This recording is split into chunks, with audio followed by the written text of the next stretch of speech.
going to talk about something which you perhaps never thought of that can be a strong tool for nonverbal communication. It's something called accessories, especially when you're appearing for an interview or you're going for a meeting.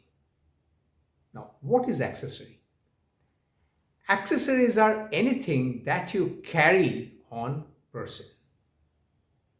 For example, it can be watches, it can be spectacles, it can be the folder that you're carrying, it can be maybe the handkerchiefs that you're using, it should be the shoes that you're wearing, it should be the bangles, for example, for the ladies, or the necklace that she's wearing, or the earrings.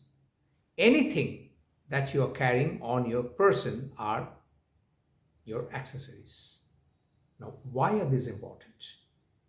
See, accessories also help a lot in presenting yourself as a person, giving an impression about your personality to the other person that you're facing, especially, for example, in the interview board, right?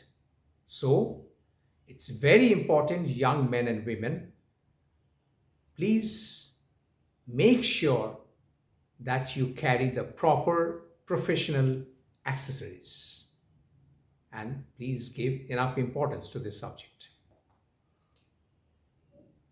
Let's say, for example, you have to carry your documents, you know, credentials to be produced in the interview board.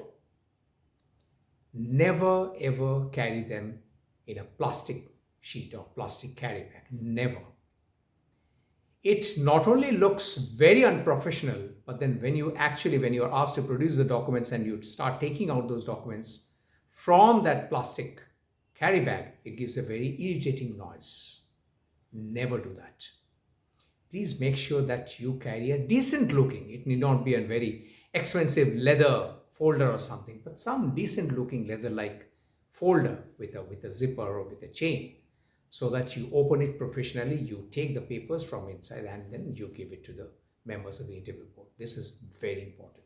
Please make a note of it. Specs, of course, it's your choice. I cannot really comment on that, but here is a but here. See, your choice at home or when you're partying with the friends may be different. Maybe something very crazy, something very cool, what they call it. It can be a red colored or a pink colored or a very jazzy spectacles. But when you're appearing for an interview, please keep a provision for a spare specs which are decent. It need not be rimless, it need not be very expensive, but it should be decent. It can be a shell specs with black or brown or wine color, or steel or golden color also, that's fine, but never go for crazy colors like red or green or yellow or blue or whatever, those crazy colors which they wear in the parties. Please don't do that. Watches, some people prefer to wear watches with a leather band or with a soft band. Some people wear watches with a steel band. That's perfectly okay. Whichever suits your personality, you please go for that.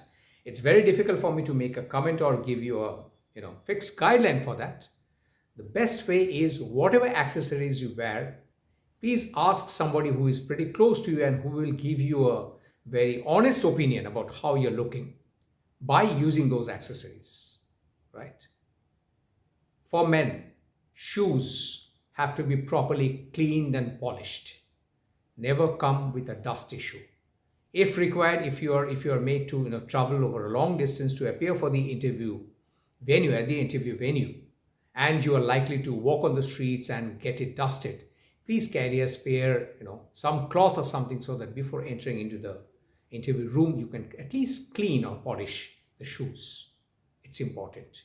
You might think that those are under the table, nobody watches it, but then the moment you enter the room, open the door and walk, the people on the other end who are experts and have expert eyes, experienced eyes, they will look from top to bottom and then they'll watch, observe every single thing. Women, Please wear some bangles or bracelets or whatever you prefer to wear. You can wear a watch also as per your choice. But ideally speaking, the dial of the watch for women, because generally women have got smaller wrists, thinner wrists. So ideally a small dial watches would look better rather than a big dial watch on a woman's wrist. The earrings or the bangles should not be too jazzy or too big so that it distracts, which I mentioned about in the previous episode of my video. It should not distract the members of the interview panel. Have them decent and smaller in size, or some kind of a ring or some kind of a not so long hanging rings or something, so that the entire attention of the interview board or the people that you're speaking to is focused on you and not what you're wearing.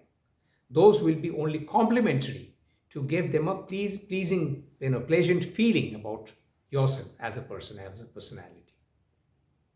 So these are some of the accessories which you need to pay attention to. And of course, one thing which I mentioned in the other episodes also, there's something called an olfactory sense of us, which is the smell that we take through our nostrils.